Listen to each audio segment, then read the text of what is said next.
Good evening, everybody. Welcome to another live stream. Oh my god, it's chaos. There is so much going on. It is your end. My mind, it melteth. Oh god. Right, well, welcome to another Thursday night live stream, everybody. If you're new to the channel, thank you very much for joining us. First thing we'll do is say hello to the guys in the chat. Seems a little quiet tonight. Normally the guys have scrolled well past the starting point. Everybody's probably feeling a bit subdued by the heat. If it's as hot where you are as it is here, it's fucking unpleasant. Evening to Trevor. David will ignore because he's here. Darren, hello to you, sir. Let me move that. Darren's tipped us off. Hello, Cheese Me. Darren's tipped off. Darren's always very quick to the punch. So David and I are going to be doing some hobby while we're here, hopefully. Doing some hobby while we're here with you guys tonight. So if you want to put in the chat what you're working on, chat's that side, Paul. If you want to put in the chat what you're working on, that Darren has there, then just keep us all informed and we'll get some work done together, won't we? So Darren's painted a few weird minis from wargames this evening. Do you know what, Darren? I'm not surprised, mate. Everything you seem to buy is weird. I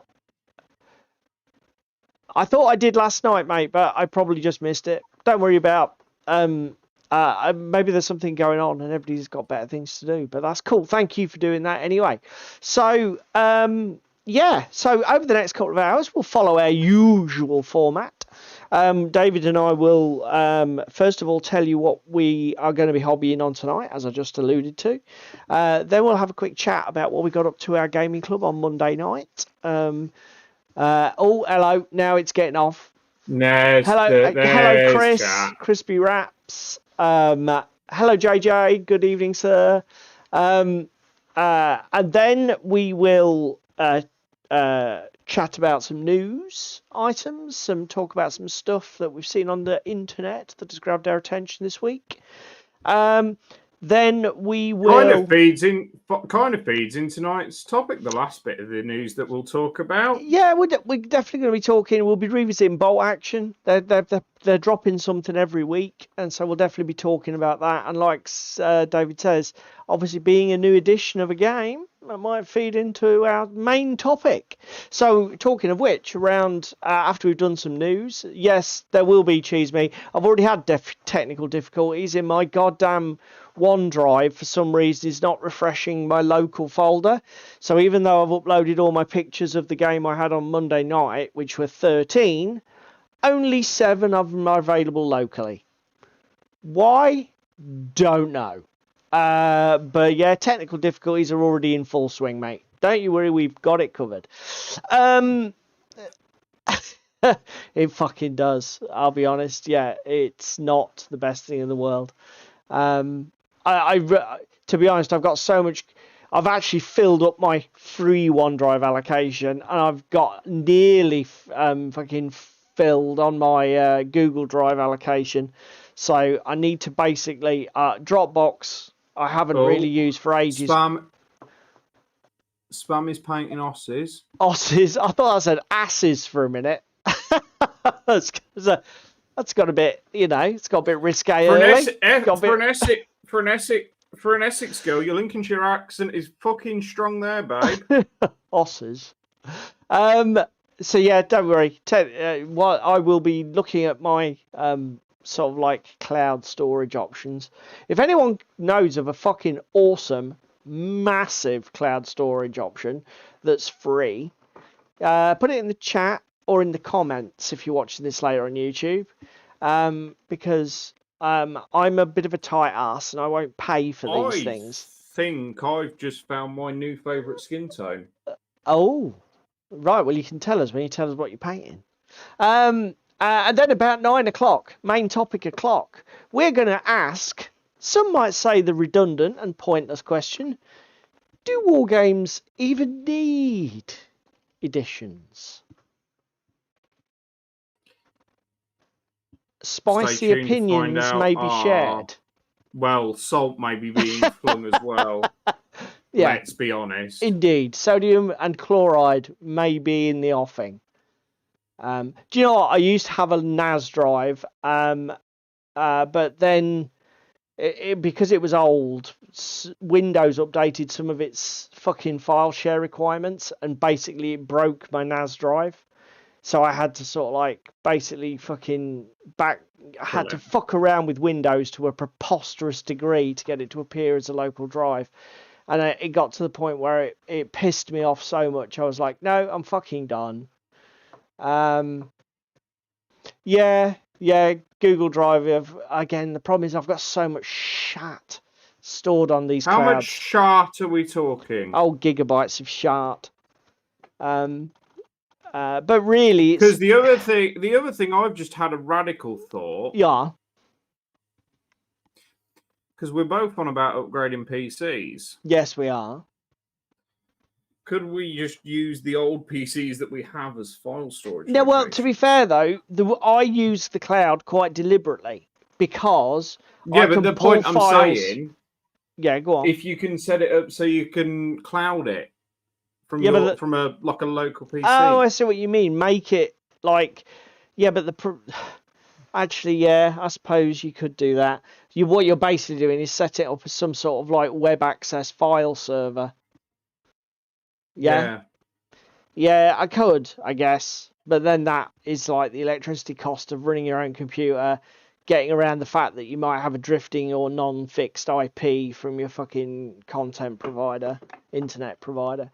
You're talking about a whole host of shit.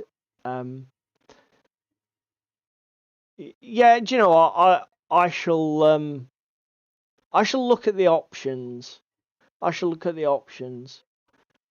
I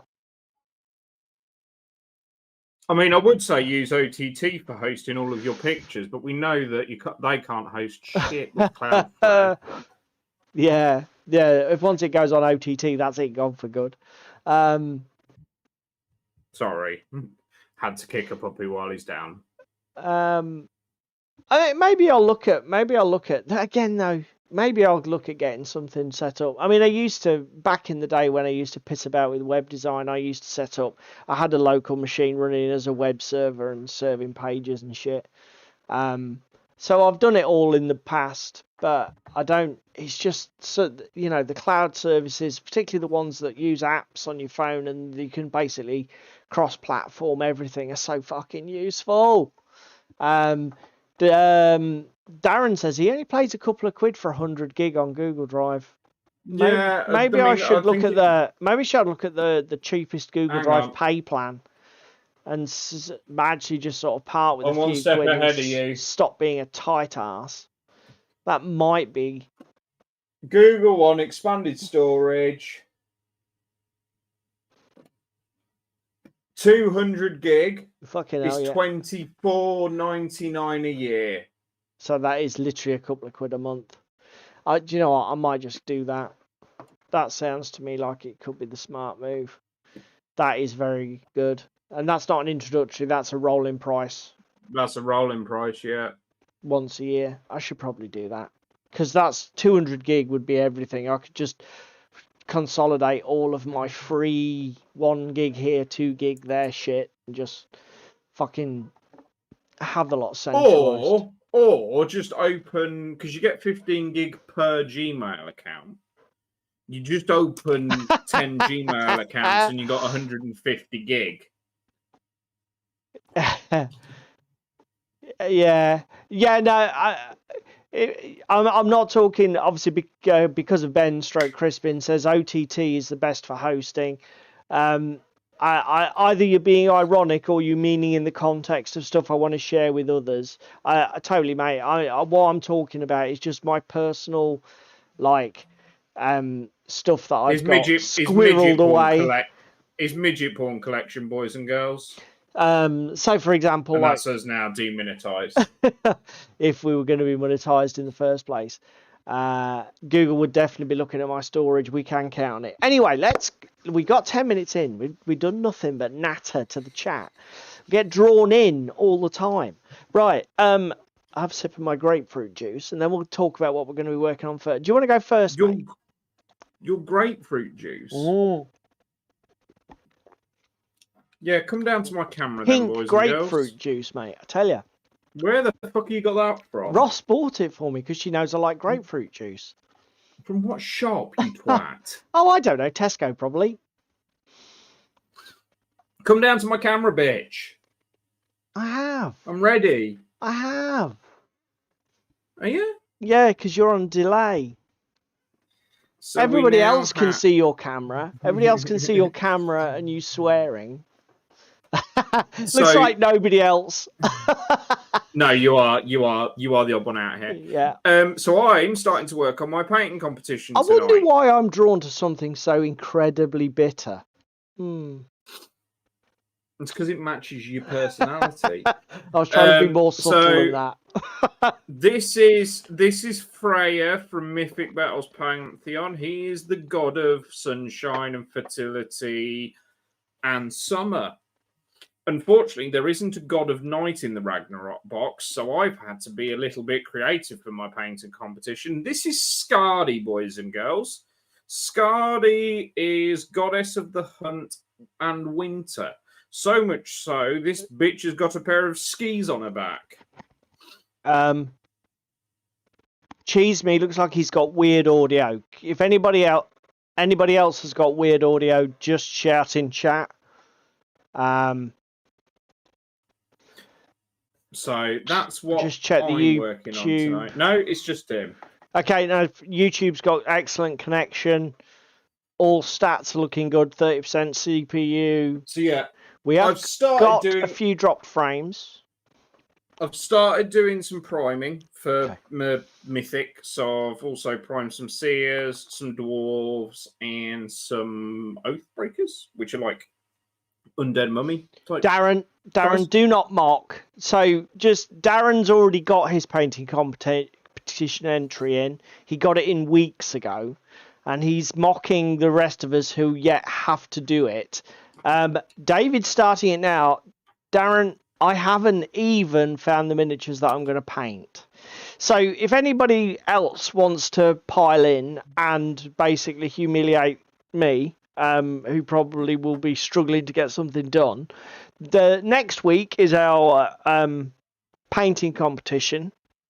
No, it's not. 2 weeks is our painting competition. No, it's not. It's the week after. Yeah, this it's is 2 weeks. I'm working on it this week. 2 weeks is our painting competition. So not next Thursday, but the Thursday after, we will be showing the miniatures that people painted at club. Or painted for the club painting competition. The theme this month is day and night. Hence, David explaining there, he's painting his two sort of loosely day-night themed Mythic Battles Ragnarok figures.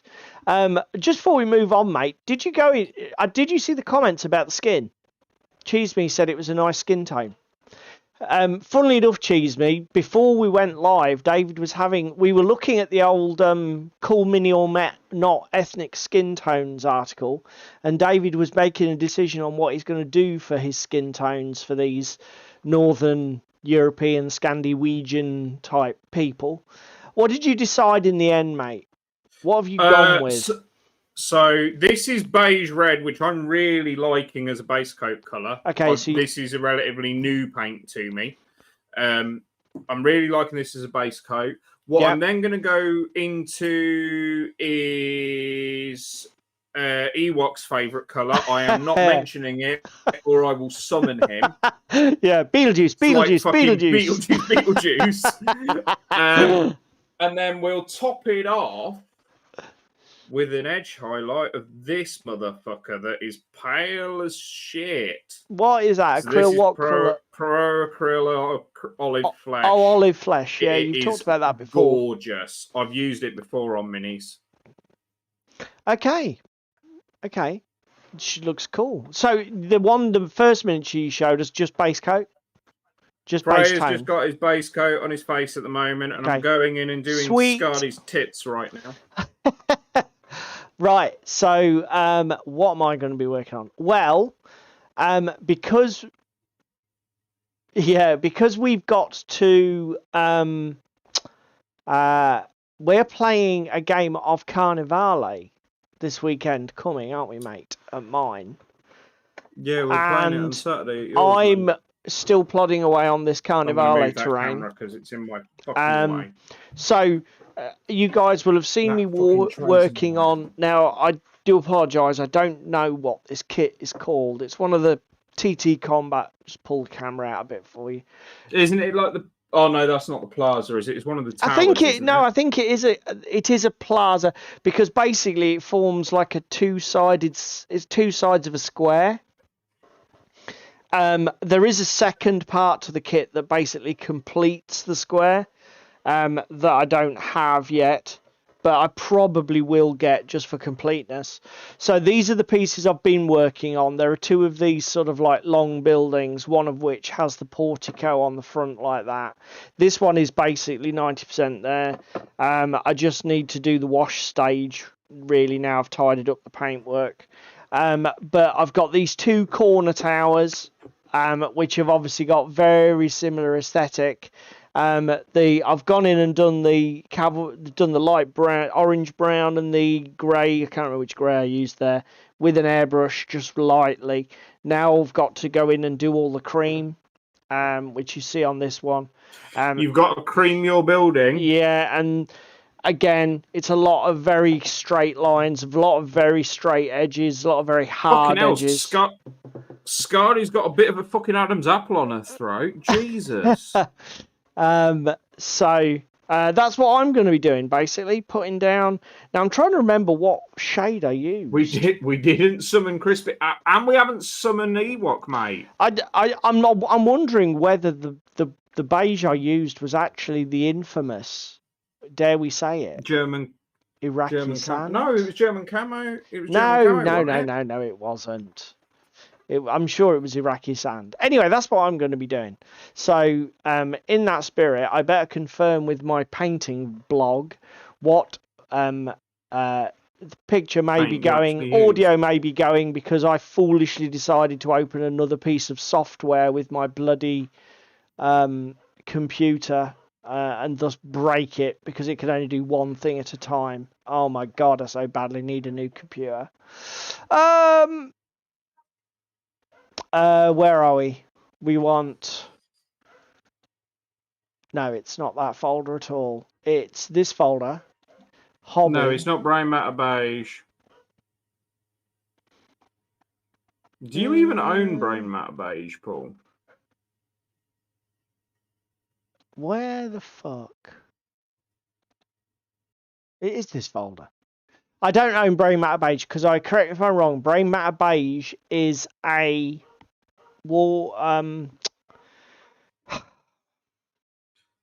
Army painter colour. Thank you. Speed paint was in my head. So no, I do not own that paint because I don't own, obviously, because they had such a dog shit reputation. Pale sand it was, not Iraqi sand. So that's answered that little question.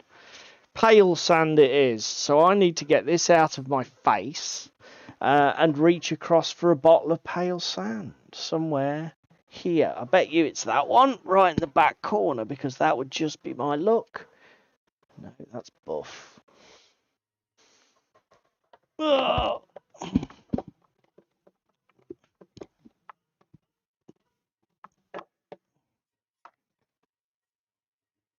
Oh. What number is fucking pale sand, everybody? I don't know. I'm not a Vallejo colour chart.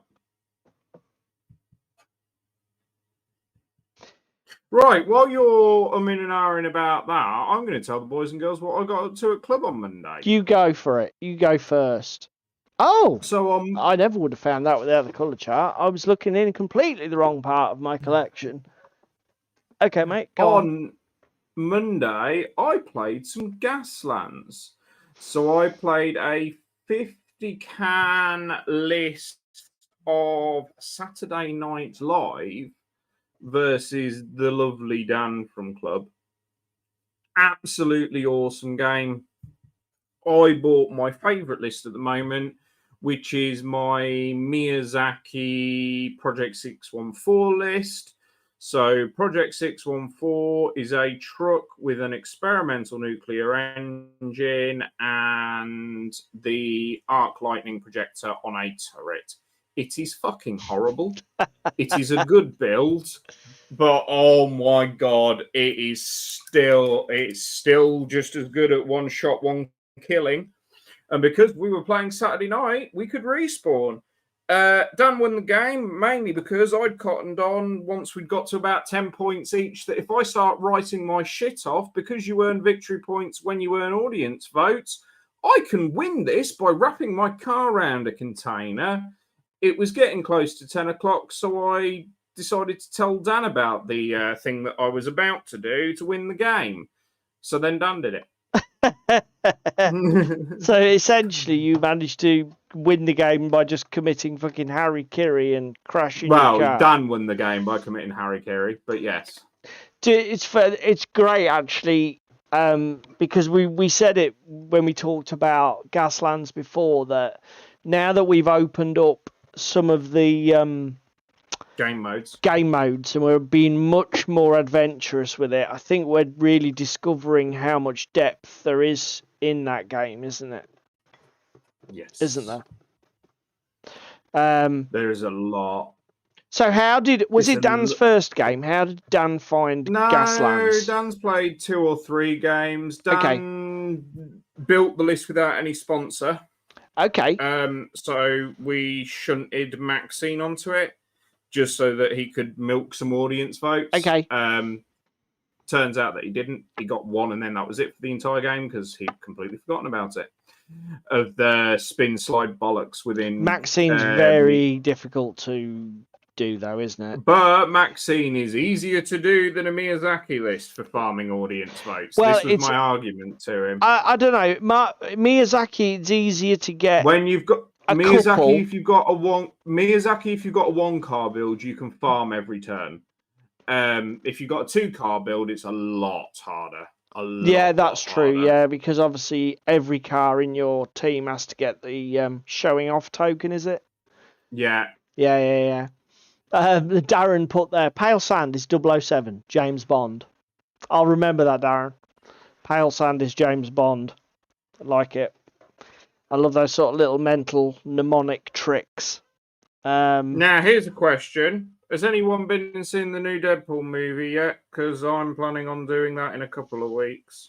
So no spoilers. I saw a couple of internet reviews that said it wasn't great. I don't know how true that is or not, but but I'm not motivated to go and watch it. It's not really my bag. If I'm not brutally been honest. to any Marvel movie or anything since Infinity War, so they've got a fair bit to live up to. But it's a Deadpool movie, and I've watched all the others in the cinema, so I'm going to go watch this fucker. Is my argument. Before we move on, do any of you guys have an opinion on the new movie? Have you seen it? Well, he's only seen the Bud's Bus Stop advert. Darren says, Cheese Me says, not you seen it yet, but heard it's good. Okay, that's good then. Right, well, what did I get up to at club? I didn't play Bolt Action. Didn't play Bolt What did you play, Action. sir? Yeah, I've seen Deadpool 1, I think. And it's quite humorous. I'm fairly sure I haven't seen Deadpool 2. Deadpool 2 is amazing. I'm painting titties. So what did I do on Monday night? I played Warhammer Fantasy: The Old World. So for those of you who are regulars to the show, you'll know that I'm a bit of an Old World fan. A bit of a Warhammer Fantasy Battles fan. Let's put it that way. And my first edition was 3rd edition when I was a teenager. I played pretty much every edition. 4th with all the weird cards. 5th with the heroes. 6th with all the mega play modes. I pretty much played it all. Eighth, do you know what? Eighth was the one I didn't really play much, to be You, fair. you played some with me though. Yeah, and I've played some with V, but I didn't play as much as some of the others. And to be honest, it's because things had already started to go a little bit wonky with seventh, with magic being like fucking ridiculous. Yeah, no, not Kings of War, sadly. I mean, I'll be honest. What can I say about Warhammer the Old World? We played 1,500 points. We played orcs versus wood elves. Orcs and goblins versus wood elves. It was fine. I enjoyed the game. It still plays very much like Warhammer Fantasy. I mean, that probably sounds like a ridiculous thing to say, but obviously, when you've been Games Workshop, I'll be honest, my hi Rich, my confidence in Games Workshop is so fucking low. I had such low expectations going into this game that, you know, I was like, I didn't know really what to expect or what was going to happen. But I'm actually quite... I was pleasantly surprised. Old World is not complete shit. I actually like the change with the magic phase. I like the fact that they've removed all of the little mini game with the winds of magic and generating spell dice. They've basically said, these are your spells. You can cast each one of them once a turn. But if you try and cast it, your opponent gets a chance to dispel it. Nice little to and fro. It clips along at a nice rate of knots. A lot of the core interactions are so fucking similar, and in fact they're very similar to the older editions, like, you know, no horde rules and that sort of thing. That I like the fact that armor penetration is no longer linked to strength, so that now immediately high strength monsters are armor killers. There's a bit more design space in there where they can actually separate armor piercing off from just being, you know, it's all very well wounding on twos, but if you don't have any armor piercing as well, is like, yeah, you know, how do you get through like armor's targets with a 2+ save? So I liked it. I enjoyed it. Will I be buying into it massively? No, I won't. I said... It's a GW product. It'll change every 30 seconds. Yeah. I'm afraid my confidence in Games Workshop is so fucking low. I don't trust them. I don't trust them with their custodianship of it. I mean, Cheese Me's just highlighted another massive issue. The models are preposterously expensive when you compare to other things. Now, I don't play in Games Workshop stores. I'm never going to go play at Warhammer World. I don't give a tinker's jizz. I'll buy fucking dwarves from any fantasy range. And I'm sure I can find cool proxies, and anything I can't find a proxy for, David will probably print me it. So, because I can guarantee I'll find a 3D printed option. You can fuck right off, sir.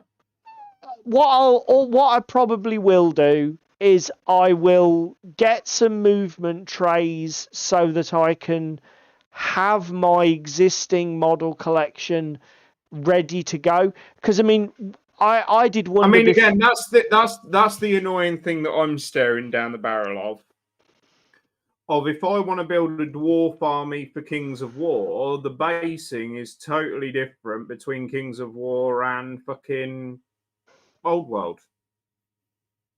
So I've got to build. I've got to have converter bases. Do you know what I mean? Yeah. And I did think before I played the game, I did think sort of quietly to myself, I'm never going to play in like an official event. Me and my friends can just keep our models on their old bases. The only issue with that is as became apparent, because in our friendly game, V and I were quite relaxed about our base sizes. His stuff was all on the 20 mils. I had a lot of goblins that were still on 20 mils. But when one area of the game that it really does make a massive difference and affects balance is anything that uses a template. If you're throwing a 5-inch template and you're using 20 mil bases when you should be on 25s or whatever, suddenly you're going from 9 hits to 16 hits. Do you know what I mean? And you're really starting to warp the game balance of things like war machines, big burst spells, that sort of thing. So I think because there's because there is a balance issue, I think be looking to get. It's easy enough to do. You just get a movement tray that's got little infiller lines so that your 25 mil wells are spaced out, but actually the unit frontage is expanded to be equivalent of like 30. So instead of being 125, it's 150 by 60 or whatever. And then you just have these plastic runnels that go between the models. It's easy enough to do. You can either scratch build them or you can 3D print them, or there's a ton of options. But I think it does need to be done if you're playing the game properly, because, as I say, because wizards are so unlocked, you can throw templates around like it's Christmas, and if your models have got, or if everybody's crowded together and clustered up, it's just going to make it a complete kill fest. And again, it's going to start emphasizing those sort of weapons and making them more powerful than they perhaps ought to be. So yeah, that's of my course, the color I want for my seers while I'm waiting for some paints to dry is the one that I had an incident with that I spilled all over this room that I haven't replaced.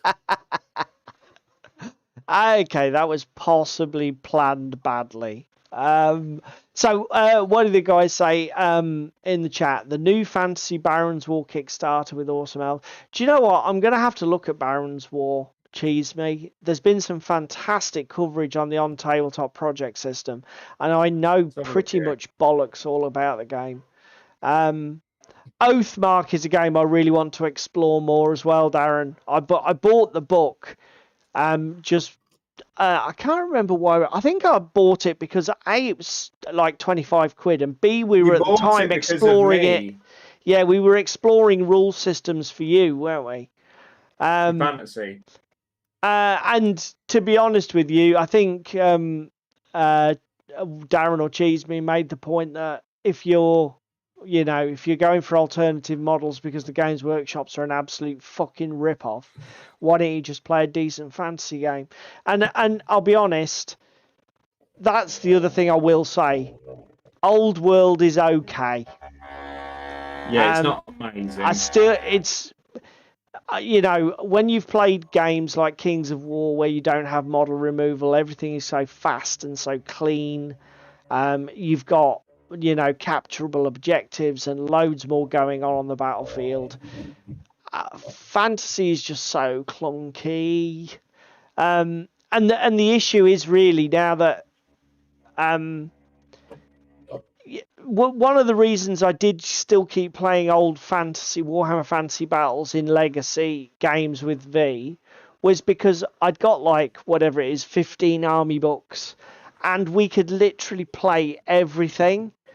But of course now Old World, you can't play everything yet. Not because again is we're upgrading and giving FAQs for rulebooks that aren't even out yet. Yeah, and again, this is the other thing. It's the lack of confidence in Games Workshop. Because I knew we'd got the game coming up, I watched an FAQ video online, and like David says, immediately it was like in the FAQ video the guy was saying, and this is the rule that adjusts the new dwarf book that's not even been published yet, and you're like, really? We're still doing this, are we? We're still fucking erratering or fucking FAQing products before they've even hit the shelves. We're still doing this shit. Okay then, that's how it's gonna be. Awesome. Yeah, I'm not surprised, Rich. The Games Workshop can just go away now. I'm fair. I'm done with it.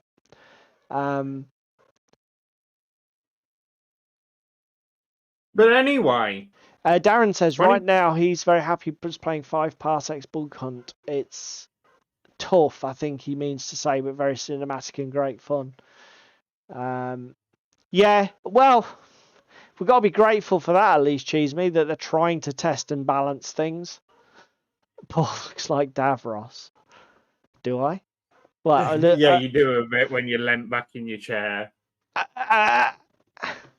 I need the wires and the blue. I'll paint this blue for everybody, then I'll really look like Davros. Right, shall we do some news? Shall we do some news, everybody? I think it is News, everybody. o'clock. Right, okay. Not much to talk about tonight, I don't think. First of all, Good Enough Gaming. I wanted to give this guy a shout out. I tend to watch his videos about one-page rules. But this this popped up in my video feed, and because I like his OPR vids, I thought I'll give this a watch. And basically, what he's it's a nice little video, just 10 minutes, and basically he discusses an equivalent phenomenon to the Matt Mercer effect, which is a blighted, I would say blighted D&D. David might have a different opinion. Where I like Matt Mercer, but I've not watched any of Critical Role third season. Yeah. I think I invested so much time in season 2 because it was through lockdown and I was playing D&D and other bits and pieces. I don't have the time to listen to a 4-hour fucking D&D session. The problem, the Mercer effect, for everybody who doesn't know, is that obviously with Dungeons and Dragons, Matt Mercer took a load of voice actors and basically created what would be termed the perfect Dungeons and Dragons game. These people get paid big salaries to voice act and role play in an almost, movie convincing fashion. And in fact, he's a voice actor himself. He's a voice so actor the himself, NPC delivery was brilliant. They're great at improvising dialogue on the fly. They're great at improvising interaction. These people are paid fucking actors. So basically, we were watching an improvised radio play out with some dice rolling in it, and people were saying, this is Dungeons and Dragons. Well, here is the news. That isn't Dungeons and Dragons for 99.99999% of people who've ever played Dungeons and Dragons. Don't get me wrong. There are some very good Dungeon Masters and there are some very good players out there who are playing fantastic games of Dungeons and Dragons. But are they, they're not professionals. Mercering the shit out of it. They're not professionals. So the Mercer effect came to describe this phenomenon where you see one thing, think millions of people see this and think, oh, I want to be a part of that. And then they turn up to a gaming group local to them or join one online. And the reality doesn't quite meet up to their expectations. And Good Enough Gaming basically does a little treatise saying that there is an element of this in the tabletop hobby as well. And he basically is going on to discuss the explosion of wargaming channels on YouTube and the video coverage of professionally painted miniatures on professionally commission built terrain on bespoke tables. Bat rep channels, mini wargaming sort of one you might have immediately springs to mind. Yeah, you might have multiple cameras. Is another. Yeah, he cites all of the play. What was the other one he said? Something like Play 40K. Anyway, he basically cites a few of these channels, and And again, you've got multiple video, you know, essentially you've got an entire film crew filming this. There might be special effects and overlays and production aftertouches. And basically he's saying that there's a similar to effect to the Mercer effect, where people watch this stuff on YouTube, then go down, you know, to the hobby shop, buy themselves some miniatures, realize just how fucking long it's going to take to get them painted to the same quality as the ones they saw that were done by Siege Studios over on Tabletop Tactics, you know. And basically you're getting the same thing where people are saying, that looks awesome, I want that. Oh, hang on, this isn't that. This is a bit not, this is something else. Oh, I'll tell you what I am sort of hyped for, and I don't know if we mentioned it in the UKGE coverage. Do you remember the My Mini Factory stand with the pre-coloured minis? Yes, yeah. Pre-printed minis. I think if we get to the stage that that's commercially viable, it will improve this, because again, they're taking the likes of the Siege Studios commission painted stuff, and then scanning it and printing it for you. Yeah, the only issue is going to be I think it's going to be a very, very long time before pre-printed, those sort of quality of pre-printed figures, which were pretty amazing, or printed and then pre-painted or pre-dyed, however they did it through the technology. Yeah. I think it's going to be a long time before you can buy a 15, 20, 30 miniature army painted to that standard or manufactured to that standard for anything other than a king's ransom. Do you know what I mean? Yeah. I know what you mean. I think initially where that technology will probably find its market is in Dungeons and Dragons and role-playing games, where you just need one. Where you need one your or miniature two. of you. Again, you can order a God Mini that's pre-done, pre-painted for a particular scenario that you've got. You don't have to go out and buy the 40 quid mini and then spend 20, 30 hours painting it. Yeah. And assembling it and everything else. Yeah. And as I say, just a great little video. Well worth a watch, and it's a good little channel, to be honest. I do like his delivery. The production values are rock bottom. It's literally just a slideshow with some stills and a voiceover. But do you know what? Great content doesn't need to be fucking have a film crew of 12 people and a full-time video editor working on it to just be good and watchable and well worth your time. We will come to Dead Zone. I noticed that's been thrown out there in the chat by Cheese Me. This Acid House Terrain is back on Kickstarter. I managed to avoid being tempted to being drawn into the last one. The Cyberpunk one. Yeah, I'm not sure that I'll avoid going into this one. Drop Zone Table, anybody? They are doing two sort of arms to this. They've got a wave 2. So they're going to do a cyberpunk wave. And the cyberpunk reprint. Yeah. So everything that was in the other one's going to be reprinted for you for those that missed out the first time around. Because I did notice further down in this article, he said he's only managed to get one dealer because the margin's that tight, so he's having to go to Kickstarter to redo it for people. Right, yeah. So watch this space going forwards that he may well be doing reprints and second editions through Kickstarter. To be honest with you, I don't understand why all of the other companies do it. Whenever they launch I backed the supplement to the Assassin's Creed board game.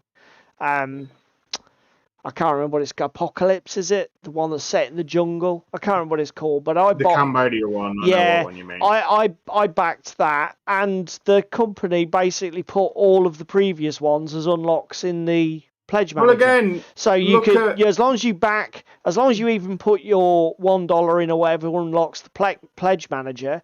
If you don't want Apocalypse, you don't need to get it, but you can now go back in and get Brotherhood or any of the supplements from the early Kickstarters. Monolith did exactly the same with the Batman. If you don't want, and Mythic, Because they've just done Isfet, haven't yeah, they? Mythic did exactly the same with Mythic Battles, with the exception of Pantheon, can't because I think there are intellectual issues. property issues with Mythic Games being involved with Pantheon's initial release. So I Yeah. don't think they are able to reprint Pantheon willy-nilly. But they have reprinted. They are reprinting Ragnarok. Yeah, Ragnarok they are doing. So Upworld of fuck off. Assassin's Creed Dade will let ever be finished laugh. They're all at it now. Okay, now. So yeah, again, Marius, mate, if you're watching, just do that. Just every time you launch a new product, unlock all of your others in your pledge manager so that people can go for print run, so that you can just get a print run done. Even if you're just print running it and you only take 50 for it and you're just tacking it onto the back of your Cyberpunk order that you're reprinting or whatever, at least you've got an avenue to sell it because you can't get the distributor network, buddy. So this is interesting. So, but basically, the Cyberpunk thing is fine. The thing that interests me more though is the epic range that's part of this Kickstarter. Now, I don't know what you think, David, but for me, it's a bit of a mixed bag. It's like I'm with you on that. Do you want to know the first thing that's immediately turning me off? Yeah, go on. It's 8mm because it's to cross the bridge between 10mm. Okay. And 6mm for the likes of BattleTech. Okay. So you've got that to begin with. Okay. I like some of the buildings. I like the highway sections. They are nice. The building with all the curved frontage, I think, is absolutely fucking awesome that he's managed to do it out of cardboard. The building with the curved frontage. Let me see if I can. It's in like a triangular shape of 3. You weren't long off to go on it. Yeah, the thing that looks almost like a bloody lander from that thing that looks like a it almost looks like a PHR lander. I've got you. That's nice. Not a huge fan of the flat buildings, like the square buildings. Why? They're just a bit vanilla for me. Okay. And the other thing is, there is nothing.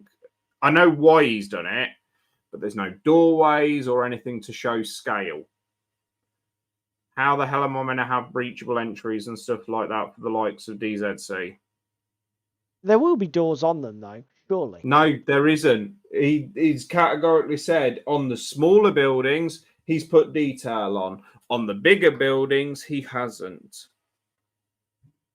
Okay, yeah, that's a bit of a mistake. I'll be honest, I don't mind any of it except these ruins, these sort of ruined buildings. I don't get it. Which look really fucking odd.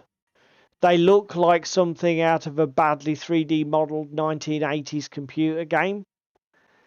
I know. I understand why he wanted.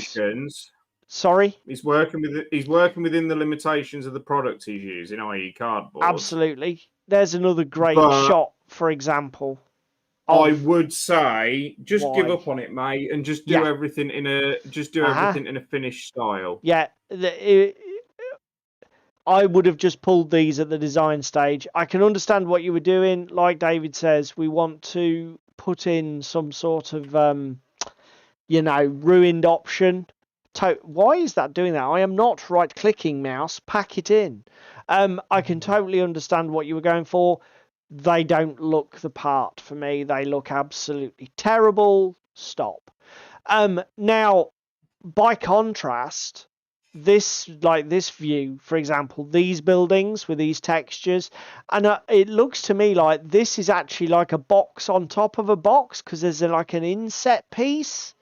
I don't know what the crap is going on there, or whether that's just incredibly good artwork, but it looks 3D.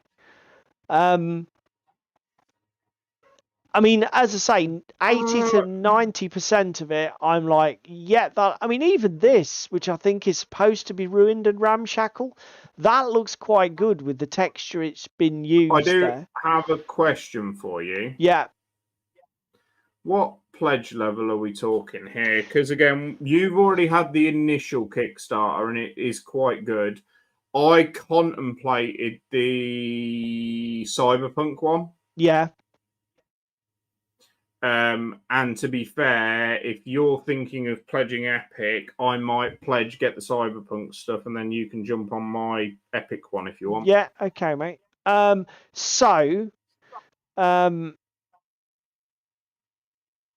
So returning backers can pledge for €1, which gives access to add-ons without the need to back a core pledge. You can have for €58 or 49 of all Great British pounds. We can have a 25% volume set, which is about 32 inches, basically 3 foot by 3 foot, give or take. So that's 50 quid. They're awesome. 83 quid gets you a 50% volume. So this is still 3 foot by 3 foot. So is it to do with height? How does this work? 25% box covers are 32 by 35, and then this covers the same, but it's 50% volume. So is it just more crowded? To be honest, these are a bit vague, aren't they? These fucking. Is it Spams Drogo or Dragos that she's looking for? Drogo.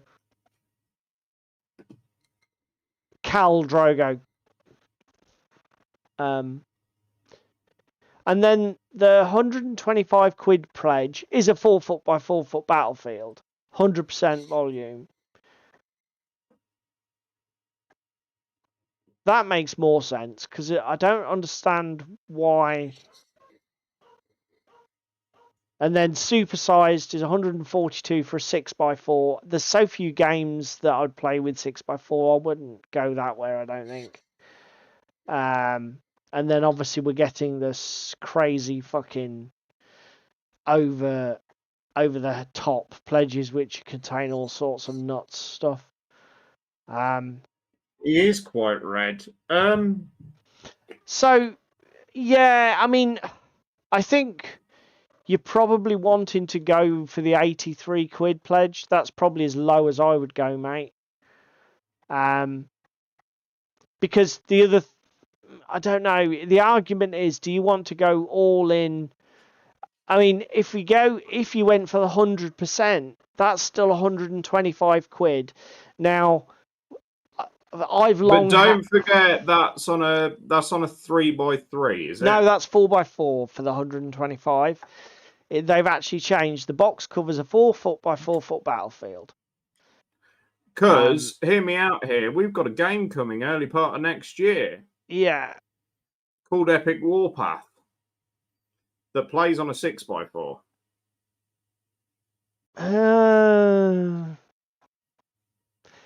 Which is 142. You see, I've long had that sort of like rule of thumb. 150 quid is what I want to be spending to build a table. Yeah. I do think you'd probably get away with this is going to be what, 70% of your terrain? Yeah. 80% maybe. You're going to want some scattery bits. You're going to want some things to just jazz it up a little bit, because all just cardboard could be very flat. That is the one thing I will say about like the few Infinity games that I've seen you play with your set.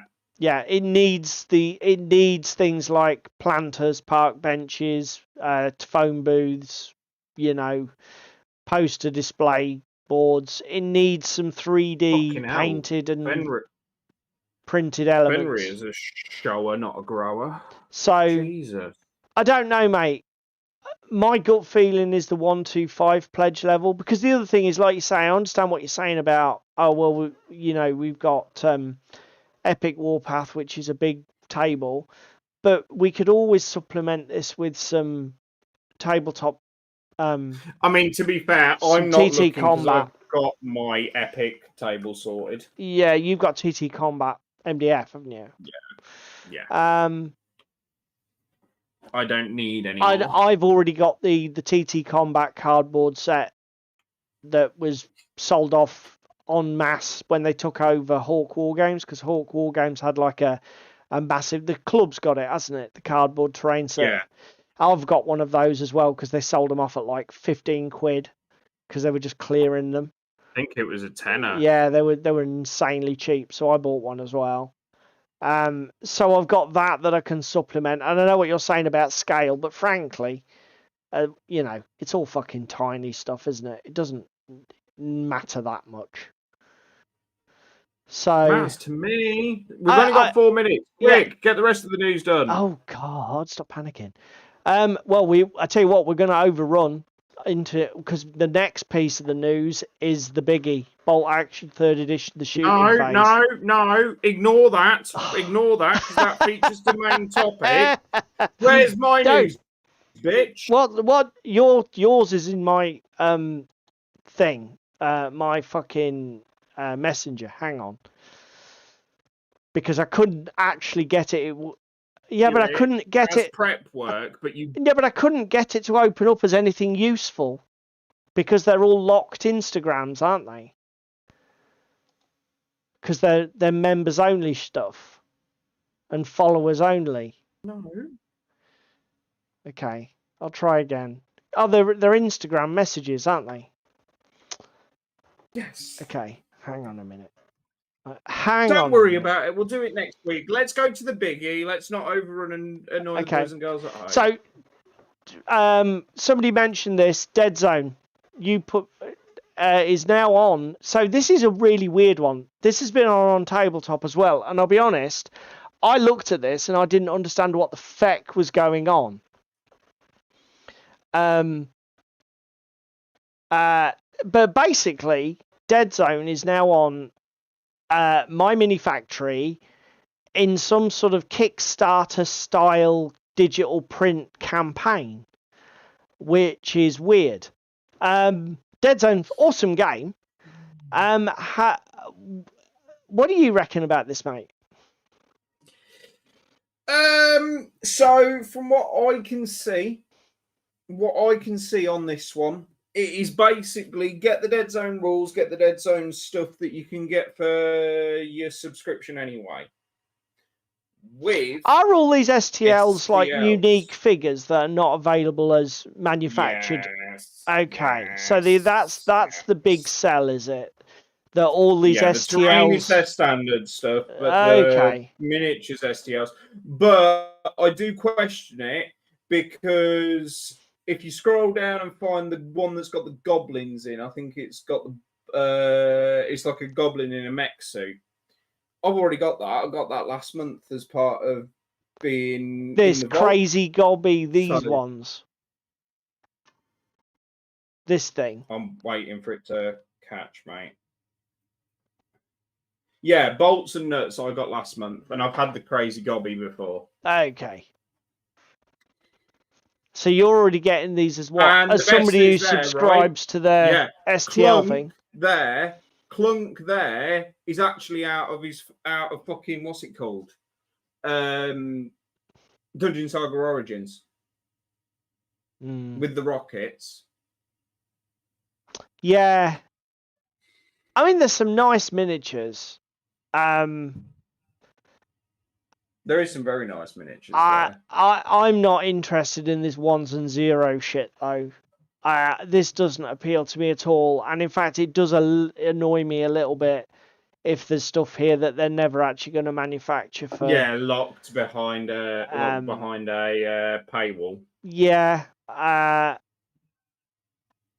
it doesn't bother me too much. There's plenty of depth to explore in Dead Zone, which is a fantastic miniature skirmish game as it is. Because this is all, it all does seem a bit too much, a bit overdone. There's, fucking, because they're all special custom warbands with custom characters. Whereas normally you just play with generic enforcers or generic Asterians or generic Forge Fathers. The game works perfectly well as that. This all this bloody unique stuff is fine, but yeah, I'm not really a massive fan. Yeah, whatever. Still, if you're into your ones and zeros and you're into your well, I don't know how my internet feed is going, but I've managed to just crash Chrome. well, you're still up, so whoops. Might not be for much longer. Okay, if you disappear, we'll wait for you to reconnect. Right, let's quickly talk about bolt action before we move on to the main topic. So, go on, mate. What are your so? Tell everybody at home what the changes are. Well, they have now introduced a save roll. Because fuck you and your bolt action and how you used to play. And you no longer hit on 3s, you hit on 4s now. And they've dropped the list for what your modifiers are. So now if you have multiple pins, you're only at -1 to hit. But now you have a save roll. And if you go down, rather than being harder to hit now, you're better to save, and you can go down with your cock out in the middle of the field like you used to be able to, and you get a 5-up basically t-shirt save. Apparently, from the article, this has been done to make life easier for calculating the to hit roll modifiers, which is it wasn't that difficult to begin with. So, Warlord, I'll take that with a pinch of salt. Secondly, why have you stripped down from the to hit side now? It's now on the sort of save. Me and Paul did some very impromptu statistics last night, and I would like to see what the boys and girls at home feel about these changes before we sit there and argue the case that we worked out last night. So over to you while I wait for answers. That's a very good point. Do you know what? We probably should get a little bit of seasoning on this. Right. Okay. The saving throw thing is... Oh, we got double. Why is my salt shaker bigger than yours? Why do you think? What was I going to say? So, saving throws. I've played a fair bit of bolt action in the last year, and at no point have I thought, what this fucking game really needs is saving throws. I do not understand it at all. As David said, simplifying, removing some of the shoot modifiers, get it. Changing the long range thing, yeah, I get it. Okay, these weapons have ridiculous ranges. Basically, everything's at close range. Why are we even thinking or worrying about it? Yeah, okay, fine. We spoke about the small team thing. Everybody fucking forgets it, so why bother having it in there? Might as well take it out. But the other thing that I can totally get is what they've done is they've changed the math so that now, if you those salt shakers might be driving people mad, so we'll get rid of them. What people the end result of it is this, right? There are far less modifiers on your to hit roll. So even though they've made the basic hit roll 4 instead of 3, so they've made it slightly harder for you to hit in the first place, there are way less modifiers. So it's easier to actually hit things, is what it boils down to. So, like, if you compare a situation where you had like a shooting unit that had moved and was firing at a unit that was down in hard cover with, say, 10 or 15 shots. Well, no. Let's go with what we did last night, right? Previously, units throwing 15 dice at a target in soft cover within half range but has moved. So instead of hitting on 3s, they'd be hitting on 5s usually. You're declaring them as the target. That player has taken the down order. That goes to 7s, yeah? Yeah. Of those 15 dice in V2, you get 0.4 hits. Correct. So you don't even get a pin on with them being in soft cover. So what that means is, to put it another way, you probably need to shoot with 36 shots to have a fairly good chance of getting a pin. Okay? Now, in the new... And then, with your pin, it's a 50-50 to kill a guy because it's a regular 4-up save. Yeah, let's say, because if you've got no penetration on your weapon, you're basically rolling the wound roll of whatever figure it was. So, under the old system, you could shoot 36 shots, get 1 hit, which gives you your pin, and a 50% chance of killing a model. So it would take 72 shots, statistically, to remove a regular trooper from a unit that was down in hard cover, if you'd moved. Soft cover. Whatever. Anyway, to be fair, soft cover, hard cover, it's the same, because once you go over 6, you're into the 6 into 6, which is a 1 in 36 chance. Because that was the thing with bolt action. There was sort of like this scaling up. Okay, it's a little bit difficult to hit. It's a little bit more difficult to hit. Boom! It's impossible to hit. Okay? Under the new system, let's take 36 shots because we were using it for the other example. Well, Jesus Christ. No, we go back to what we did yesterday. Do 15. 15 dice, same numbers, same semantics. Yeah. So if you're hitting on 4s base now. Yeah. You've moved, so it goes to 5s. And that's the only modifier. Your opponent goes down, that goes onto his save. Yeah, so down matters not, cover matters not.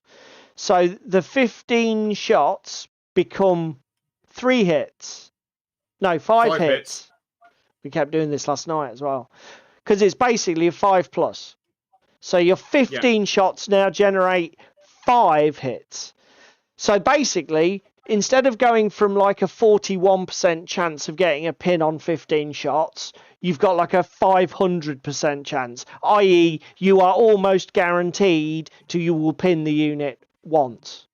I mean, obviously it doesn't matter how many of the 5 hits or more or less you get. As long as you get 1, you get your pin. So that's pretty much guaranteed. But the other thing that gets a bit ridiculous is the translation into the wound scenario. Because, if we've got regular troops which have which need a 4 to save, which need a 4 to wound, you roll your 5 dice to wound and you get 2.5. Let's call it 3 for simplicity, but obviously statistically it'll be 2.5. Then, after you've rolled your wound, you now get your save as well. So your save for being down in soft cover is 3+, isn't it? 3 up. No, 4+. 3. No, soft cover's 4+. Soft cover. Yeah, no, it is. Soft it's cover's 3+. 5. No, soft cover's 5+. 3+. Then it goes down to 5. 3+ because the upgrades. So you're going to go from. So basically, you're going to go from 3 casualties. You're going to save 66.6% of them and go to 1 casualty. Let's say for simplicity. Okay. So your 15 shots had a massive chance of generating a pin, virtually guaranteed, and they had a very good chance of generating a casualty.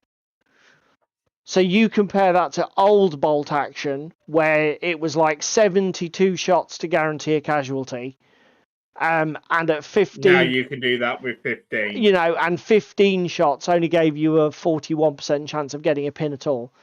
So, no, the casualty counts are way off, Cheeseme. Way off. And the reason the casualty counts are way off, at least our statistics might be flawed, but we did several examples. The problem is the amount of hits you generate goes through the fucking roof.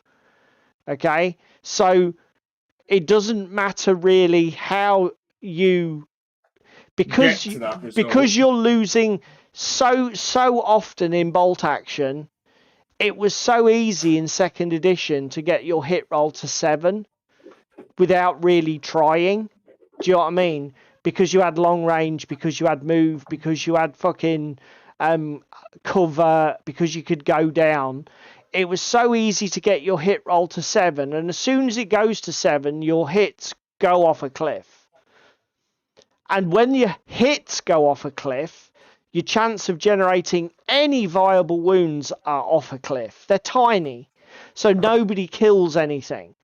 David and I are saying this right now. This edition is going to be super killy and super lethal. Stuff is going to die in droves, unless there is something different about the way that the wounding is done, which might be a thing. But unless that is dramatically different, I mean, you're right about pins are going to be far more easy to get, and I can understand why they've But the problem is now with pins, they're even less viable than they were, because they were viable because they were reducing your to hit roll every single time. They were making it harder for you to hit everything. I mean, now you can have one pin on you, yeah, or you can have 15 pins on you. The net result is the same. It's only -1 to your hit roll. But that is because I think that the new edition is far easier to get the pins on in the first place. Because it's easier to put the pins on, they had to nerf the pins' effectiveness. And to be honest with you, I am totally fine with that aspect of it. If they want to say, look, we don't want pins to affect the effectiveness of the troop, we want them to affect whether the troop can be given a successful order and will do what it needs to do or not. Yeah, that is fine. Absolutely cool with that. Yeah, brilliant. I do wonder whether introducing a shit ton more officer models with bubbles that boost leadership and make order tests easier, I do wonder whether that's going to push back against your pin thing a little bit.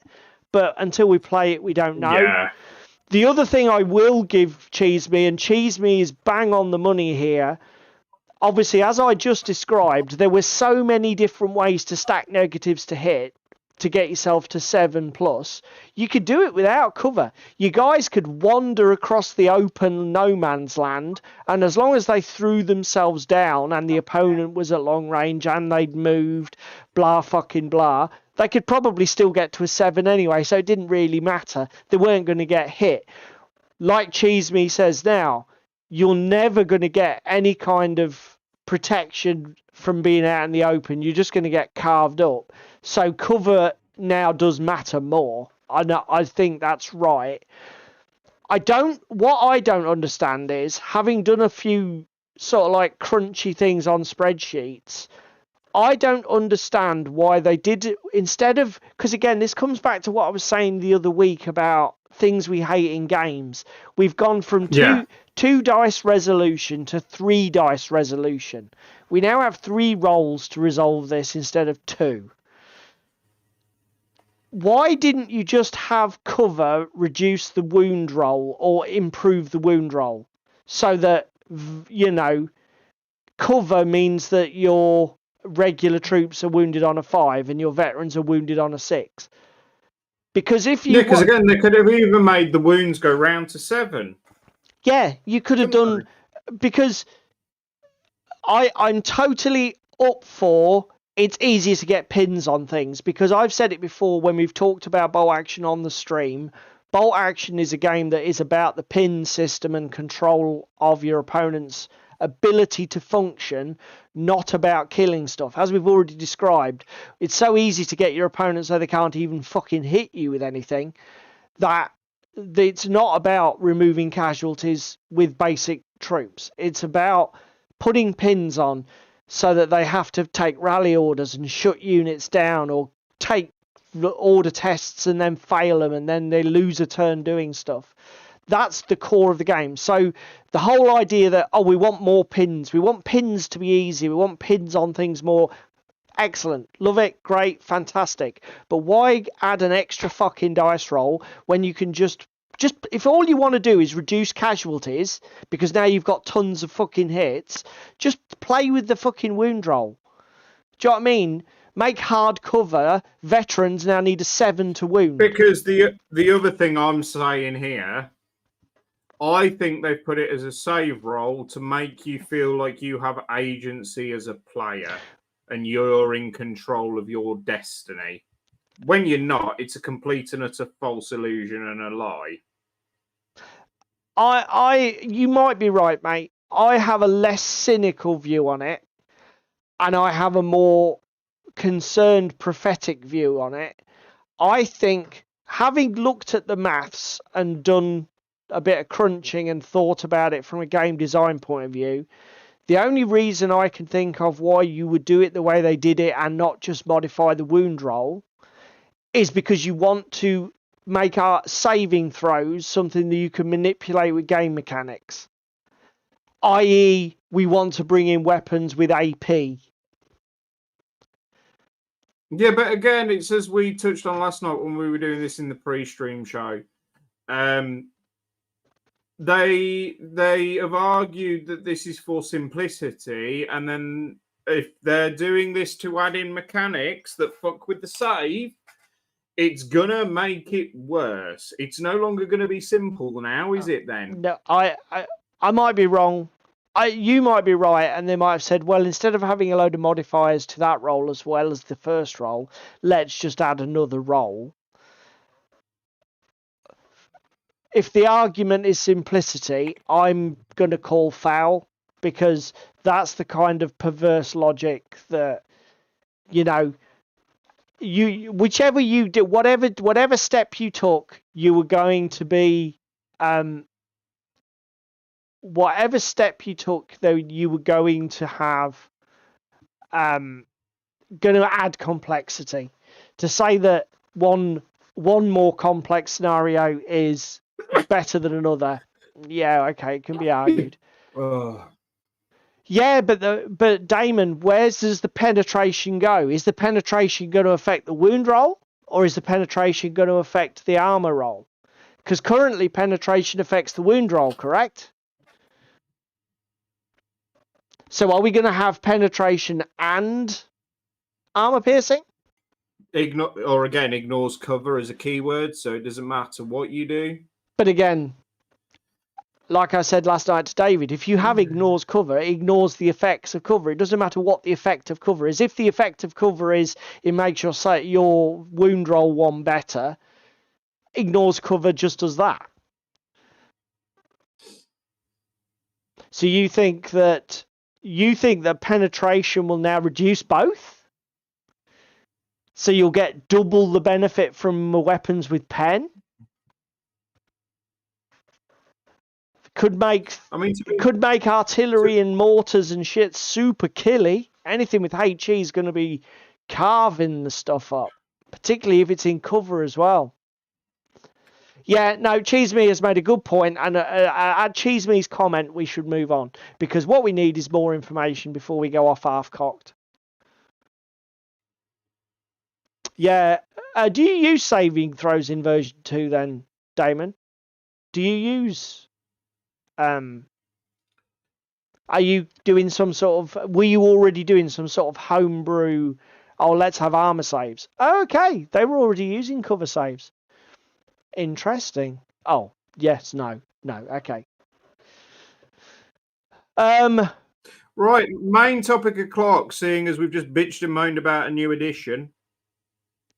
That's the other thing, Rich. We're now going to a 3 dice Warhammer system, hit, wound, save. Right, let's stop talking about that before we get...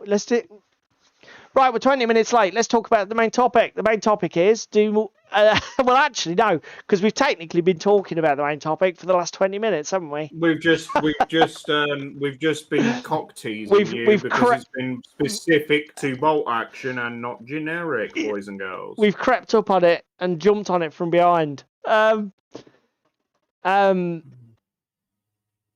it's, all I'm saying, Damon, is that like we've gone from a system where we roll 2 dice to resolve it. We now roll 3 dice, hit, wound, save. And HE currently has a penetration that affects the second roll. But now we've got the third roll to consider. So where does HE destroy armor? Or does it make you easy to wound? Or does it do both? Or what? That's all we're saying. And again, rolling a tank save against tank prone doesn't seem particularly Cheeseme just goes straight to the answer. Cheeseme just goes straight to the answer. It's not how it works, Cheeseme. We need to talk in a circumlocutory fashion around the issues. Okay. We have to foray in pad. So, do war games need editions? Even need editions? I mean,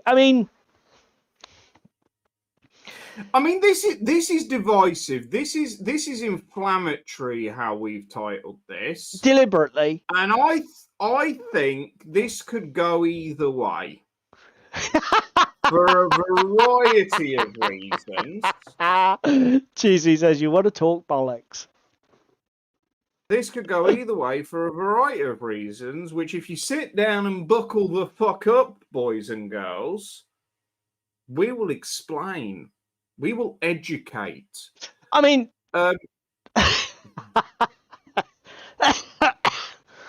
yeah, to be fair, hey...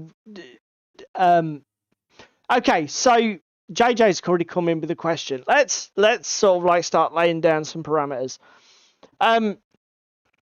That is a very good question, JJ, and it's probably got as many answers as there are minutes in an hour. So let's start with this. We are used to in our hobby that when we play a miniatures-based war game, which has certain components such as rule system, miniatures, terrain, whatever. By and large, that rule set will at some point undergo revision or change into a new iteration, a new version, okay, to use the parlance. Now, the thing that made me think about this as a topic is when you look at board games, modern board games in the hobby board game sector, some of them get new editions. Looking at you, Fantasy Flight. But some, just as many, perhaps more board games never get versioned. A board game will have a time in the sun. It'll be launched. It may or may not be a success. It may sell a few 100,000 units. Hello, Paul. What were you doing, Paul? Where were we? So it sells its 100,000 million units, whatever. Over a period of months or a couple of years, they might release some supplements for that board game. So you might be able to add in a little mechanic or add in a little play mode or whatever. Then that product line goes out of print and is retired, and they launch a new game and they start the cycle over again. That happens just as often by board game developers, publishers, writers, game designers, just as often as the other scenario. So like David described, you have a game like Arkham Horror. Arkham Horror board game is currently in its 3rd edition, isn't it, mate? So it's been through that process so of. I played 2nd and 3rd, and I would say night and day. Arkham did need to go from 2nd edition to 3rd edition, because whilst the differences between 2nd and 3rd on scenarios and how you build your monster deck, etc., isn't too different. Paul was painting, good man. The fact that 3rd edition allows the board to be entirely modular adds way more to the replayability. Yeah. And it gives them a design space to stretch their legs and play with. I mean, without getting into the minutiae and doing a review of Arkham Horror board game, which is let me just paraphrase, because what you're basically saying is that if you were to say, was it a success as a versioning, to use a made-up word, you would say it was a success. They improved some of the mechanics, they improved some of the varied replayability, that it was generally a version change that was a hit. Correct? Yes. Although it still did render all of the 2nd edition stuff obsolete for those that owned it. Yes. So there were feel bads there. Now, when we come to versioning between board games and war games, what tends to happen with the board game is you throw your box away, it's obsolete. You go and get a new version and you get new printouts, etc. In a war game, you get to keep your shit that you've painted and built and played with. You got to go out and buy new books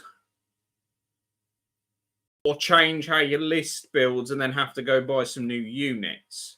Yeah, I think so. Versioning in wargaming is slightly less egregious. I think it's not that it's. I don't think that it's less egregious. I think that it's. You can sort of understand why you need it more, don't you? Yeah. I mean, there definitely is. You see, Damon already has hit the nail on the head. That is such a good comment, Damon, because David and I were discussing this. We've had loads of great things in the chat. So Paul says that new editions allow games to evolve. Cheese Me said like, yeah, and you're saying like basically echoing what Cheese Me saying about board game. It's a complete boxed entity.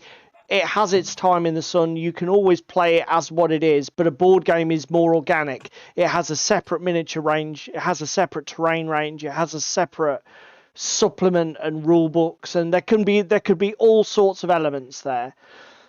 Yeah. And we talked about Arkham Horror, the board game. It had a versioning that was successful. They improved the product. The product of version 3's product, in the eyes of vast majority of customers, I'm sure there were people who preferred version 2. You are never going to hit 100%. The vast majority of customers, I'm sure, felt like, David, this is better than the 2nd edition because the games are more varied when you replay them. I love the sort of like the fact the map isn't fixed, blah, blah, blah, whatever. I just want to jump on JJ's comment as soon as you're done, mate. But Damon has said, hit the nail on the head, which is motivation. Before we can say whether we need... let's put it another way. I think Cheese Me said yes right at the beginning. We do need to have versions in war games. And I think he is right. But I think the answer is yes, but ... Yeah. So JJ here with the living rule systems. TT Combat and Drop Zone Commander is a example of this. So we went to V2 after they bought it from Do you know what? That is a fucking fair point, JJ. That is a fair point. And it's maybe the answer isn't even yes. Living rule system where they're updating things every 6 to 12 months. and they're looking at what people are taking and they're adjusting the points, etc., and therefore adjusting your armies on the fly. It is a versioning, but whilst their points and some rules and things on miniatures are changing, I don't see it as a version change or a new revision of a game, because the core rules behind it are still the same. Just how I'm building or how I may have built may have to change slightly. So yes, living rule systems are fine, but it is disguised and hidden, and I don't think that they're gonna, again, with a living rule system, you get a lot longer before you want to refresh your game. People have already mentioned it here. Warlord, Mantic are using revisions to evolve their game, to improve their game. Joseph did it with Frostgrave 2nd edition, took out the ship from 1st edition, the archer spam and everything else, tweaked it, changed it, did it. Why didn't Joseph do a living rules version of Frostgrave? He said, knowing the answer. Pass Money. on that one. Because Joseph had nothing else to sell. Yeah? Yeah. That's the problem. It's the motivation. Cheese Me is spot on. There isn't any difference between versioning at a discrete date where you take... Yeah, and I suppose as well, because Joseph's only selling rules. Correct. So, like, let's... to do a 2nd edition. He doesn't have miniature releases to build into a living rules set. Let's take the two different extremes. Frostgrave, one-page rules. So, Frostgrave is nothing more than a set of printed books. There is a core rule book and there's a load of printed supplement books. Joseph McCulloch makes money off selling those printed hard copy books, or their monetized DRM PDFs through Adobe, whatever it is, the bloody digital rights management platform for PDFs. So that's how he makes his money. It's his only revenue stream for that game. A living rules model doesn't work for him, because the printed rules and the printed product is the product. Okay? Yeah. Having that changed or iterated on in tiny little steps continually isn't going to work. Because at some point he's got to say, well, that printed product is out of stock now or is obsolete and I need to reprint a new one. So I'm going to get 10,000 of 2nd edition printed and I'm going to rewrite it. Yeah, so that's that, but I do think that Cheese Me's point that actually the same process is right. The only difference is your living rule set, which is one-page rules. So one-page rules have a living rule set. Their stuff is changing more and more often. I think they had something like 4 or 5 updates in the first 6 months of 2024 to their core rule sets for Grimdark Future and Age of Fantasy. Because Good Enough Gaming, that we talked about earlier, his YouTube channel, he runs review videos because he's a big one-page rules guy. He runs review videos every time they change their rules, and they just change things. If a keyword is shit or broken or is not working like they want it to, they just change it, and they change it almost on a whim. They don't even follow a particular timetable. I don't think they just if it needs changing, just fucking change it. Because all of that's free. What one-page rules make their money on is the digital assets for the miniatures that run alongside this rule set. So it's a completely different monetization model, isn't it? Yeah, they're running off the miniatures are what's making them money. So therefore, yes, I'm updating editions and things constantly, but actually it doesn't feel terrible because actually I'm doing this because of the miniatures and stuff that I'm releasing. Okay. It feels terrible for the players, but from their point of view as the salesman, it's like, well, I've got to do it because it's the only way I'm making money. Whereas Joseph can sit on things for a year or two and then make the revisional changes. is my point. I'm trying Well, to make here. there's a load of really good points being made in the chat. So Darren, I'm going to counter. Darren says, I'm not a big fan of living rule systems because it almost feels like hard work keeping up with changing. Darren, right? I played my first game of Old World on Monday against V, who's played a few games of Old World. V is not up to date with the errata and FAQ for Old World. I'd watched the videos before I played the game, and I said to him, are we using the new version of the rules for Scatter and Goblin Fanatics and stuff like that? He didn't know about any of that. That's not a living rule system, that's a printed paper system. Keeping up with changes and the problem of keeping up with changes, I don't think is fair to say is more difficult with the living rule system. Keeping up with changes is a problem with a system of rules that fucking changes all the time. Blood Bowl was a living rule set for a long time, but it was a living rule set that never changed. And why did it not change for fucking 20 years? Because there was nothing wrong with it. It was what it was. It worked perfectly well as what it was. People knew that the teams weren't balanced. They didn't care that the teams weren't balanced. So there was no need to change anything, living rule set or not. So I understand what you're saying, but I don't think the living rule set thing is ever... I don't think living rules necessarily need to change all the time and other rules don't. I think if you have a well-written, workable rule set, it'll be quite fucking stable, whatever format you release it in. I mean, look at Infinity. Okay, Infinity have always had a free PDF of their core rules. They're all plugged into the app that's completely free. Unit profiles change. Do the core rules ever change? Not really, ever. For the way, you know, skills always work the way that skills work. That, you know, it's not one of those games where you have to keep fucking checking every 10 minutes to see if this is changed, that's changed. You know, because it's a well-written rule set. You know, whereas Games Workshop products, and again, I'm going to say this, and push back if you like, but I stand by what I'm going to say. Games Workshop write shit rules.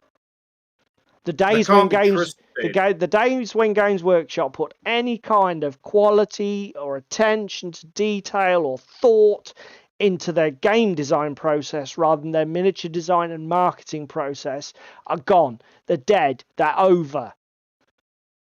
The rules are just a fucking piece of tat that they have to rush out when they want to put shit on the shelves to flog. And that is written evidently in the products they release. Well, again, trash me in the comments below. I wanna just attack you here a little bit. Yeah.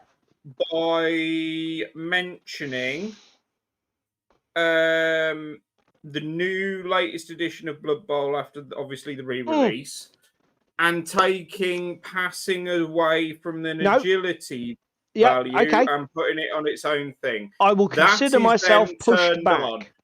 But in the same breath, they also fuck shit up by adding, for example, animosity, but that is more because they've painted themselves into a corner with what minis they have rather than a game design point. No, you're spot on, mate. You are, I will totally give you that. When they finally did change Blood Bowl, the changes were all good. Nerfing the piling on rule, like you say, bringing in, separating passing from agility, so you've got new design space where you can have low agility models with a relatively good passing ability and the other way around, so that you can, you know, excellent. Like you've said, perhaps they're getting a few too many teams now. And we're starting to get a little bit desperate to separate and redefine the teams, which is why we now have animosity on the orcs, which I'm not a fan of. What's the point of making my fucking previously consistent and good team now completely inconsistent and random? Stop it.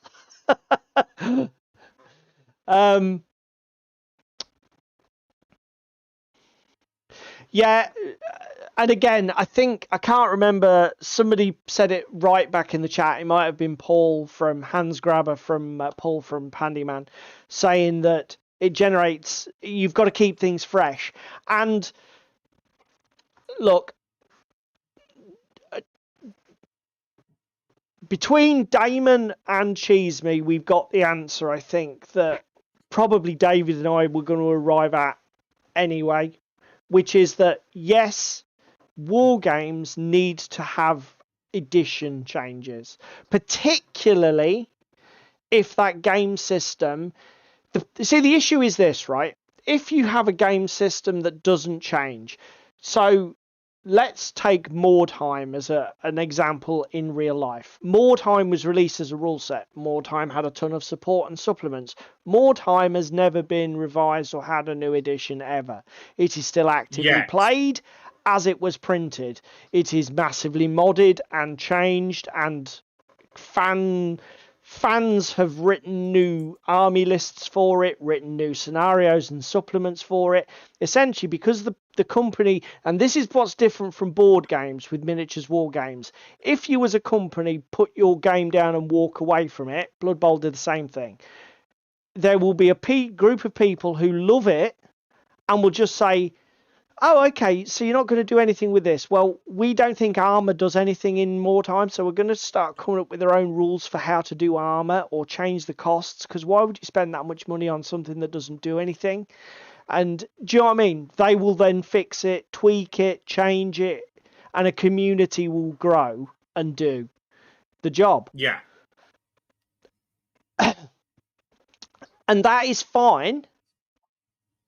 Obviously, the drawback, if you're a company, the problem with doing that is you walk away from that IP and those assets, and whatever you had I'm saying watch this space. I think we'll have more time within the next 5 years in new edition. I'll be honest, I think Games Workshop's track record of going back to the trough to have another feed is, you're probably right.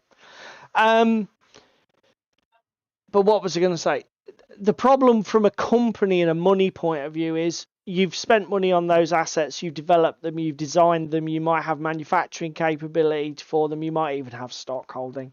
Why are you going to drop all of that, walk away and start again with a new game completely from scratch and then never touch that?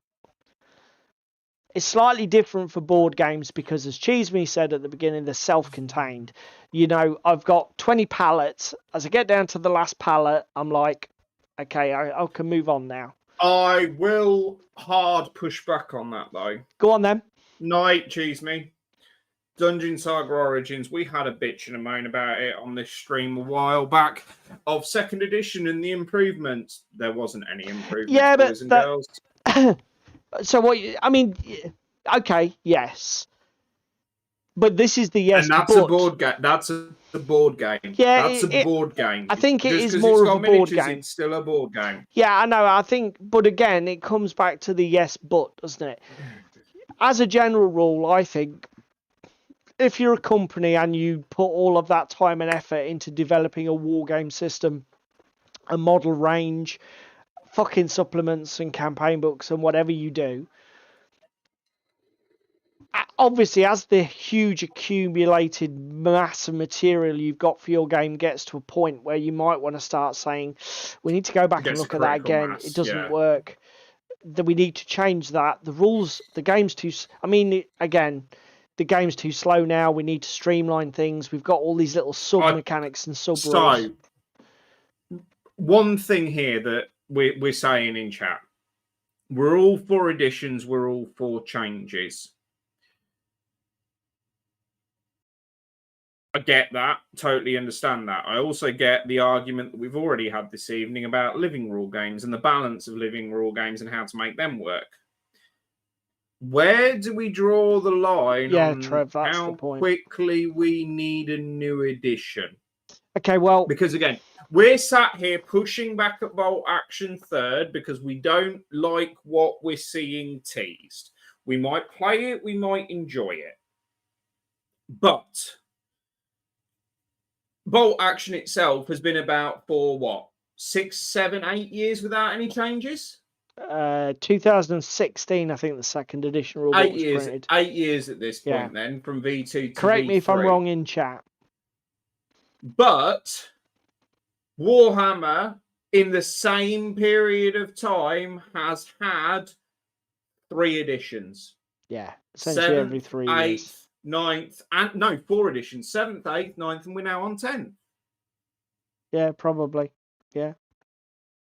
7th. No, there's no probably about it. When was 2016 was when I dropped out of uni and came back. Okay, so and we yeah. were playing 7th. Yeah, so it is 4 editions to 1. Yeah.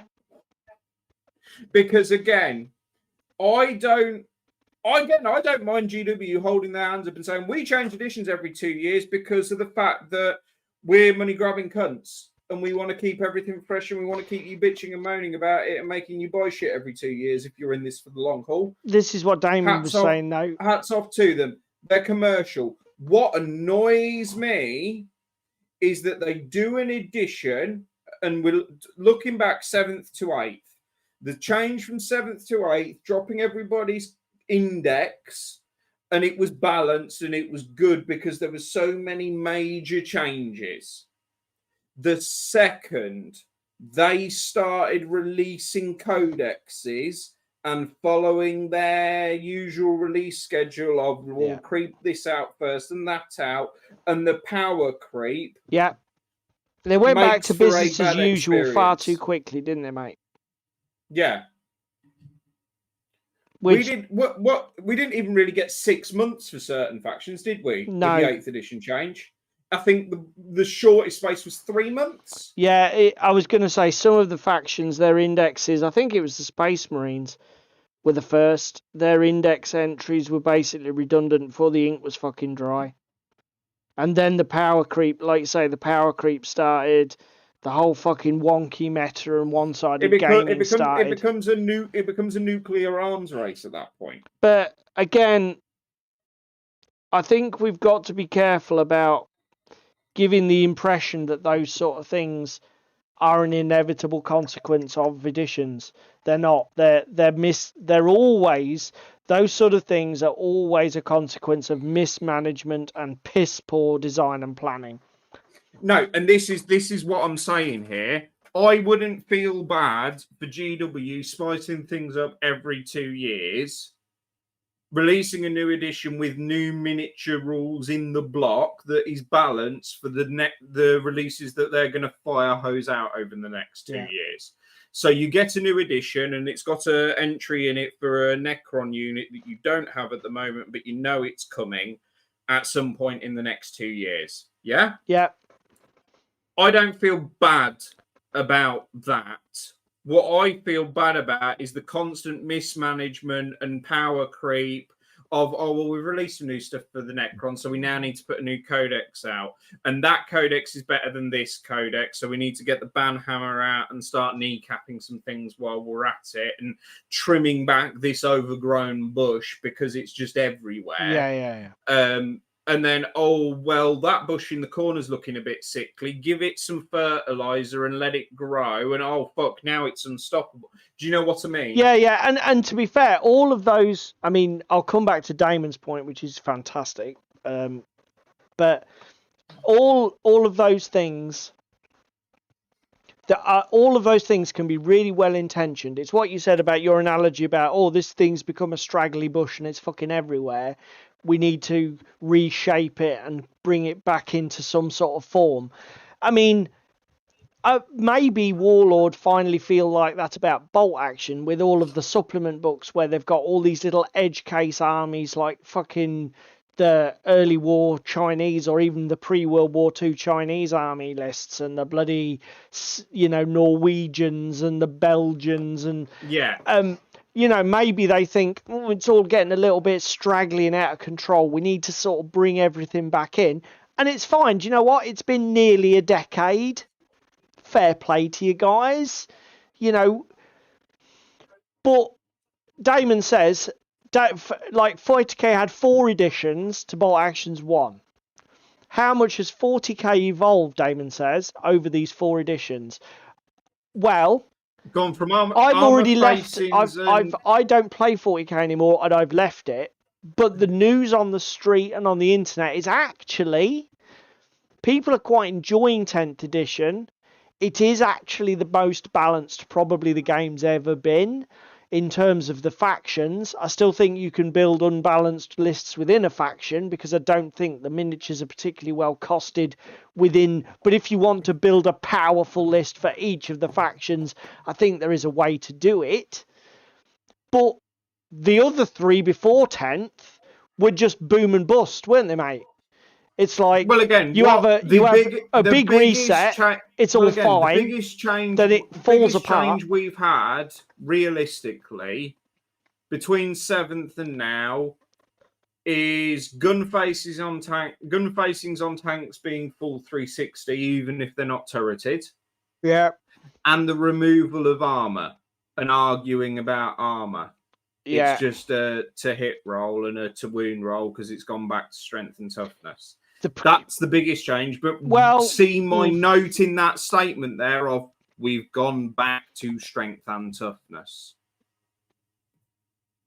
We went back. Oh, what, instead of armor value? Removed armor. Yeah, exactly. Yeah, but again, to be fair, there are other. I think there are some other. The other big change in 40k is the way the games are structured and the points scored now. Because if you look at the structure of 7th edition missions, they don't even represent. They're not even with all this fucking primaries, secondaries, the whole scoring mechanic where it scores out of 100. It's like they've changed some really fundamental things about the way the game is played. Again, let's not get into 40k. And I'll tell you the other thing we haven't touched on. Yeah. That I said about in pre-stream. So I've already mentioned in tonight TT Combat being a living rule system. The only reason we went from 1st edition to 2nd edition was because it was bought out by TT. Yeah. And they did make a minor rules change with Blood on the Water though, didn't they? Because they added the reaction mechanic. No, that's Carnivale. Oh, sorry. What were you talking about? DZC. Drop zone. Yeah, drop zone. Yeah. Drop zone. When the edition changed, we remove armor tables. We're good. Yeah, because that's Battle for Earth, wasn't it? There's not been anything There's not been anything that superseded that. And when the fuck was that? When was Battle for Earth? Battle for Earth was 2017, 2018, I want to say. So he's looking about the same, 7-8 years then. Let me go double check. Drop Zone Commander. Yeah.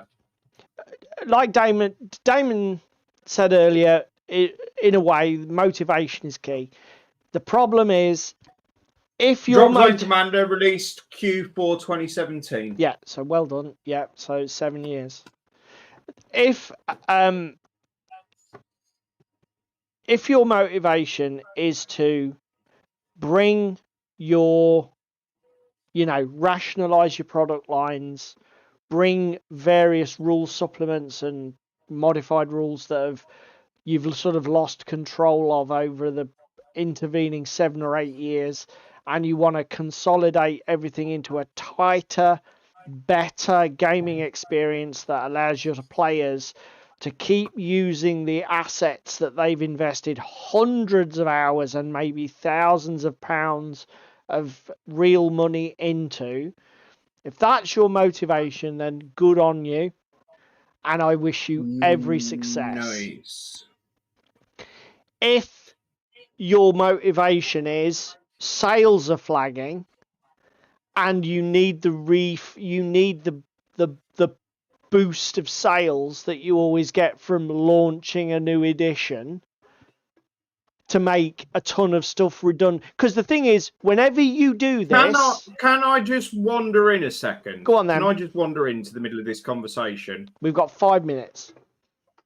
Steamforged and fucking... What's it fucking called? Guild Ball. Yes, that's the fucker. Well, to be fair, that's an example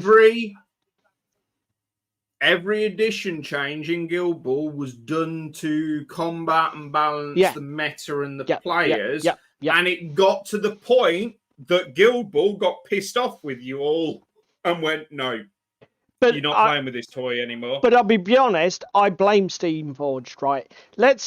Because again, if you're hang on, if you so like okay, you have first edition Guild Ball, and I know that I think they got to season 4 or season 3 before they canned it.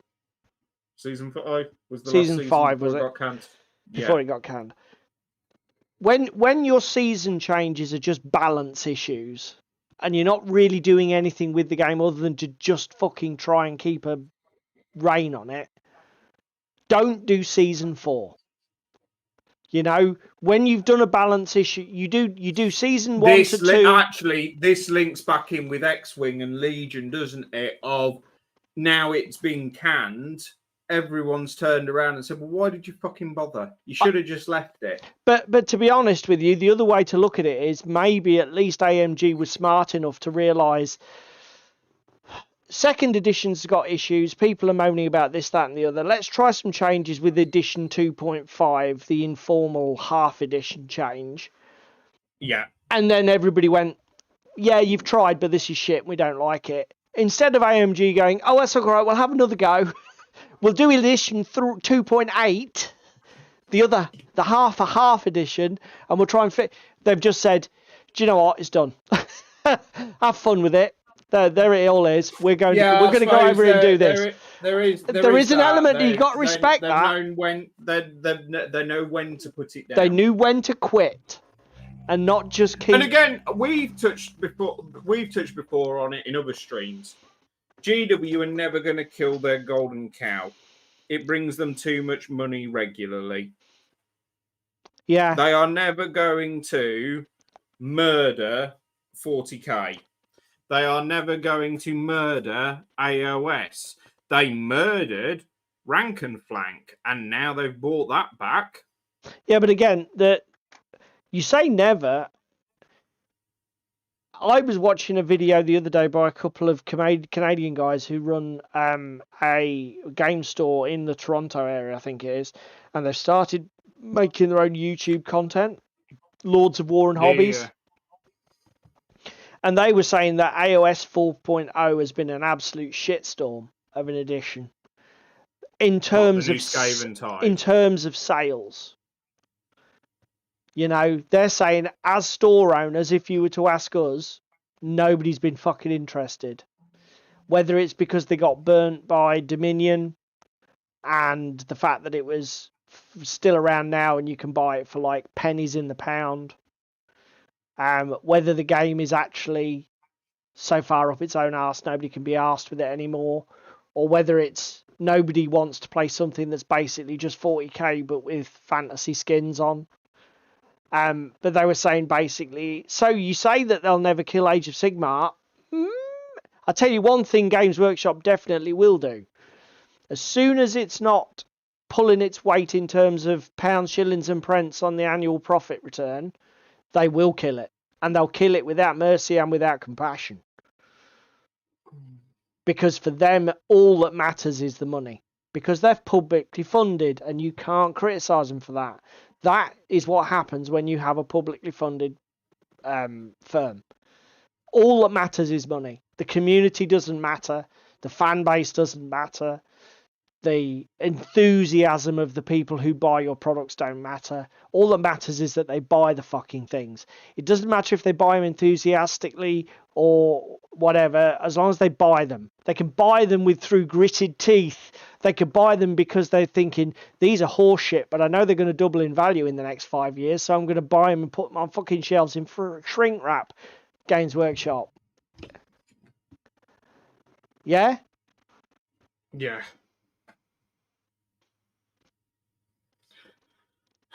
I mean, they're trying to because they're getting rid of firstborns. Yeah, Darren. You know, ultimately, when you're doing your edition changes, I think that motivation is the most important thing. Why are you doing it? What are you doing it for? And to be fair, if you fuck it up, you fuck it up. I'll tell you the other thing. What are your goals for the edition change? What do you want to change? What do you want to freshen up? What do you want to spruce up? And you know what? Here's another thing, right? Let's take some examples. I'm trying to think of a bad example without going back again to Games Workshop and 40k. I guess the X-Wing one's pretty good. So, like, if you're looking at your edition change and it looks like it did from Frostgrave 1st edition to 2nd edition, which is you slightly tweak the critical hit rule, which is optional anyway, but it does make the game ridiculously swingy. So you tweak that a little bit. You find that some people don't use some of your spells, so you change the ones that people tell you in the playtesting and in your fan base and community. Nobody ever takes that because it's shit. Why would you ever take it? It doesn't do anything. So you think, oh, I'll just replace them. And then you change the experience table so that you want to take away the incentive for players playing PvP and actually just play the game a bit less prickly, a bit more friendly. A bit more casual. So you literally tweak at the fucking edges. You're not changing anything massive, right? Probably the biggest change is limiting specialists, making archers specialists so you can't just spam the fucking things, because range, you would always shoot rather than hack with a sword because it's safer. You know, why do modern armies walk around with automatic rifles and not claymores? Because if I can kill you 300 yards away, that's better than getting in your grill. You know? And they learned that in Frostgrave, and he thought, we probably shouldn't let everybody take 10 bowmen. That's not really going to work, is it? That was probably the biggest change. Now, if that is your edition change, you're on to a winner. Because your rule set is probably good enough to stand the test of time that you didn't have to basically perform open heart surgery to bring it back from the dead. Yeah. If your edition change is akin to the 2.5 edition that wasn't really an edition change by AMG, where you had to change the way that the whole lists were built, models were pointed, upgrades worked, missions were structured, changed some of the rules, core rules, changed some of the pilot abilities. If that's your version change, don't. Scrap Writing's it. on the wall. Yeah, exactly. At that point, put the paddles down, stop flogging it, the dead horse, walk away. You know, that might not be worth saving. Okay? Just saying. Throw that baby out with the bathwater. Look, it's 10 o'clock. Do you know what, guys? I think that was quite a good chat. Thank you very much for your input in the chat. That was That was an odd one. I think that was as much run by you guys as it was by us. That was an excellent episode. I enjoyed it anyway, and I was in it. I don't know whether it was fun to watch, but it was certainly fun to be in. What I do want to say is, can we just go down to my desk cam before we leave? No, don't be like that. Right. Video Ninja Dave. Da da da. Ooh. Oh. Oh. I do like that skin tone. No, yeah. I'll be saying my thanks in a minute. I've just put Guilliman contrast on as a wash for it. So that is your. What did you say? Brown rose? Beige red. Beige red. Yeah, beige red and Guilliman flesh wash. Yeah, Guilliman flesh contrast. Okay. As a wash. Looking good. Then I'm going to looks go back really in good on him. Going to That go is back a in and fantastic sort of chestnutty colour. That's lovely. I'm going to go back in, pick it out with the brown rose again, and then probably just go to the edge highlight on like his nose and his crowns, etc. Has he got some sort of headband on that I can see? Yes, he has. Oh, okay. I was just saw this. I wasn't sure if it was a shadow line or something on his forehead. I get it. No, oh, it is, cool, it mate. is a headband. Excellent job So there, that- sir. Excellent And then job. her cape has just been done with Garak sewer contrast. Okay. Yeah, that's a very popular brown, that one, isn't it? It's a really nice brown. Excellent job. So Right. I think we need to getting wind there. up. I shall have a sip of my drink. Right, guys. Let's call this a show, a wrap. Thank you very much, as usual, to all the guys over here in the chat. You were more than normal, actually. You guys were legends tonight, and it was brilliant to see the interaction. And you really sort of like helped to build the show. It's fantastic. If you can find time to do just the one little single itty bitty ditty witty thing, please click the like button.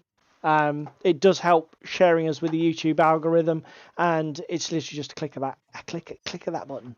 And if you can do that, we are eternally grateful. Of course, if you can do all the other YouTube shit that's underneath it, like, comment, share, subscribe, yeah, that's fantastic as well.